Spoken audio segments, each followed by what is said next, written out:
speaking on the products, the CBD products, Eric, the tincture, there was a question in regards to the tincture, the gummies. While we're on the 21-day cleanse, um, give us the spill on that. Give us the breakdown. What's going to happen is that what's happening now is that people that are actually coming off the cleanse, a couple of them have gone back to certain of the products, and they found out that they was a little stronger than normal, and that's because when you cleanse, your body becomes resensitized. So therefore, you want to remove a lot of variables in the beginning. You know, you're going from not eating anything and drinking anything to just adding the pertinent things to the cleanse in order to control the variables, in order to make sure the body is getting rid of what it needs to. And that's why when people come back and they start drinking like regular coffee, they realize, wow, my regular cup, I can only do a half of it or a fourth of it now because it's so strong. And that's like with anything. Once you come off the cleanse, you're going to be more sensitive now to some of the things that you was eating on a regular basis, but now you're starting to have a few reactions here and there. That doesn't mean that's something that's happening because of your blood type. What it means is that your body is now back to having its alert on. So now it's alert, it's sensitive, and it's going to start protecting you as it was supposed to protect you from the very beginning. So that's why we want to keep all the variables in a thin line. Okay. Let's clarify phase 3, Dr. Prince, because that's the question. So bitters, gummies, coffee, those are what's off the table in phase 3. Your pain cream and your tinctures you can take in phase 3. That's what we're trying to clarify. Gotcha. And okay, so that's correct. The pain cream and the tincture, but not the coffee, correct? On phase 3. Right. Okay. Right, because some people have slight headaches during the first few days, and I think even Sharon had, used some of the pain cream on her temples, in order to soothe the headache. So yeah, that's okay. Okay, I love it. Any other questions? I'm watching the chat. So you heard it, phase 3, no coffee.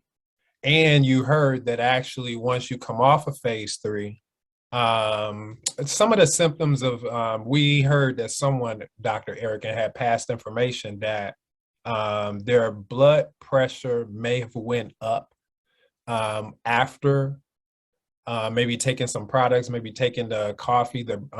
Is it because of their body was so sensitive? Not necessarily that our products have high caffeine, but is it because their body was so sensitive, or what do you? No, it is. The body does become sensitive, even when what you would normally put on, salt on certain food, that becomes more sensitive to the taste of salt, the taste of sugar.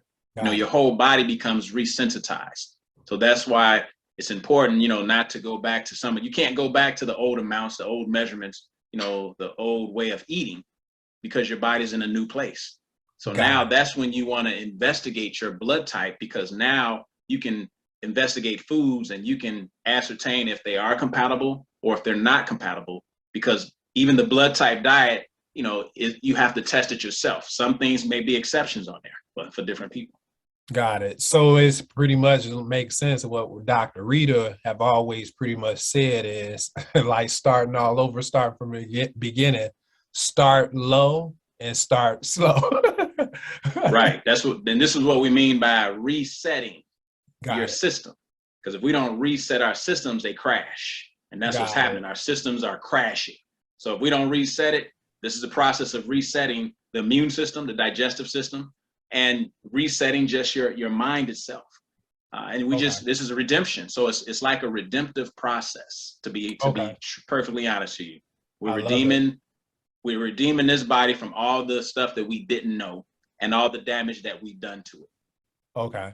All right. So I see a lot of questions. You heard him address the products of when and when not. You've heard Dr. Rita speak about the products of the coffee, the gummies, and when those, but the raw cleanse, the 21-day cleanse is all raw, and it's a total reset. So we have to be very careful and sensitive as we reapproach. Now, I have reapproached.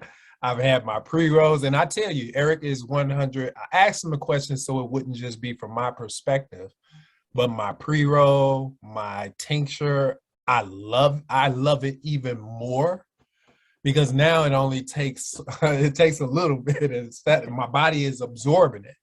You know, I would add some more information, but I don't want to incriminate Dr. Eric.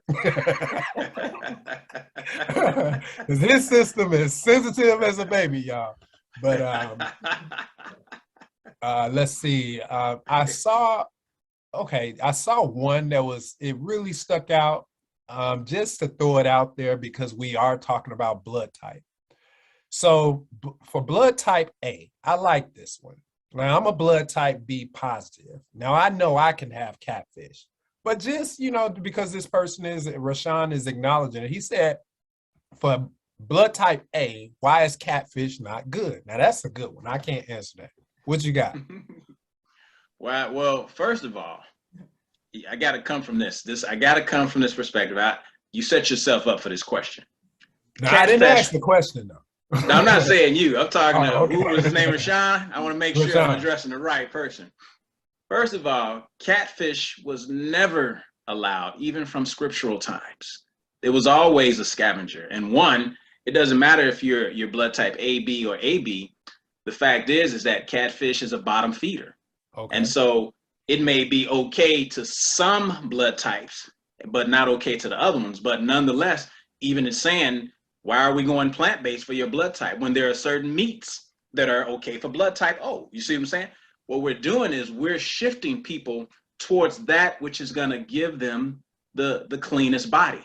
And so for some people, catfish may agree with their system and they may not agree. But the bottom line is that once you go back to blood type A, then yeah, you're going back more to agriculture. You're getting away from a lot of the meats, even the fish. I love it. Okay, and you pointed out our CEO. She can definitely agree with you because she is a blood type A. So you know what, now this is what I'm really appreciating, and I gotta bust you out because it is. I'm looking at our CEO. I'm looking at our CSO. I'm looking at our CMO. I've seen our CFO, and it's like Benjamin Buttons around here. Right? I mean, this age reversal thing, seriously. I mean, I'm not going to toot my own horn. I'll let y'all do that. But let me ask, I could ask you, you never ask a woman, how old are you, my brother? I am 52 years young. 52 years young. Yeah, May 17th, I'll be 53 years young. So I will have taken 53 trips around that big old sun. Wow. Shut the front door. Wait, who was that? 53 years young. Wow. That's Rashawn, man. I don't believe it, man. I can't believe it. Right, I'm past a half a century.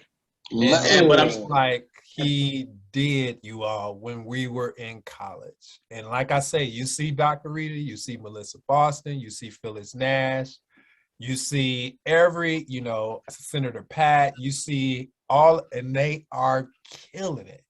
And why? Is because they made a decision, they made a choice. So we're not going to hold you all any longer. I think there was a question out there, Mooney. One last question about diabetics, I think, right? Dr. Eric. Mm-hmm. What was the question? It said what about diabetics? Is it safe for diabetics on insulin? No, actually, it's here's the thing about insulin. Insulin actually causes you to gain weight. We used to think that obesity was a calorie issue, but obesity is not a calorie issue. It's a hormonal issue. And so insulin is not even treating diabetes properly. So that's the first thing you come off. If you're on metformin, that's the second thing you come off. Ultimately, what you want to do if you're diabetic type 2 is you want to repair the pancreas totally. That's what this is all about. This isn't about managing and which management is better. It's about eradicating the necessary need for management or treatment. And then educating more medical doctors, more nurses, so that we can have that bridge between holistic health and allopathic health as we're doing now. And so that's why it's important to understand that this process is about regenerating your organs. How did your organ work when you didn't have medication? Well, that's what we need to get back to. You see, and that's what this reversal is all about.